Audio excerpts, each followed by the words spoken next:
I'd like to stop and take a look at the little things. Things that people don't stop and take a look at. They don't even notice. To me, it was hard for me to grasp it. I am an artist,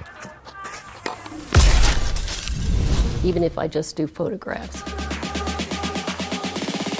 Feel that bass. Lynn Casey, and I'm from Sturgis, Michigan. Sarah Gardner, Nashville, Tennessee. Went to Sturgis High School and graduated in 1973. Found that I had a pretty good eye for art stuff, but not drawing. I was at Sturgis High School from 1988 to 1992. I had a column at the Sturgis Journal as a high school student called Teen Talk. They had me do a story about where did TPing come from, why are people doing it, so the kids would read the paper. There was a professional tennis tournament in Indianapolis every year. And my hope was just that I would get a signature and some photographs of Andre Agassi. I was into black and white at the time, and he was so flamboyant. So I printed up a couple of pictures, tinted them. He signed them, sent them back with a little Post-it note on there, and asked if I would do 2 more for him. It was kind of exciting.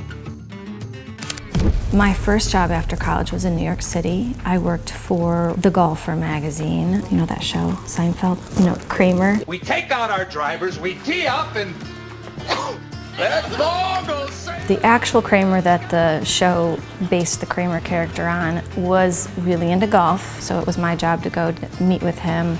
We went to Chelsea Piers in Manhattan and hit golf balls, and then he took me on a tour of the apartment, and then we moved to Nashville 10 years ago. That's how I came to start designing tour buses.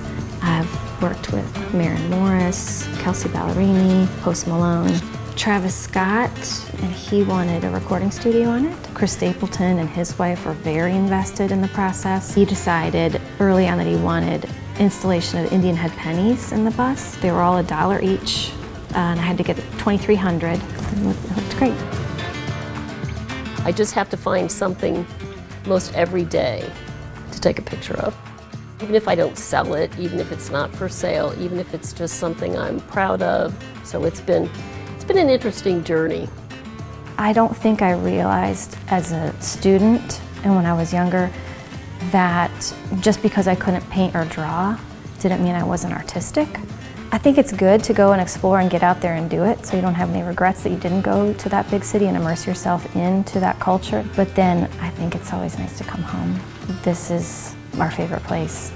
So there's something special about a small town and the community and knowing everybody.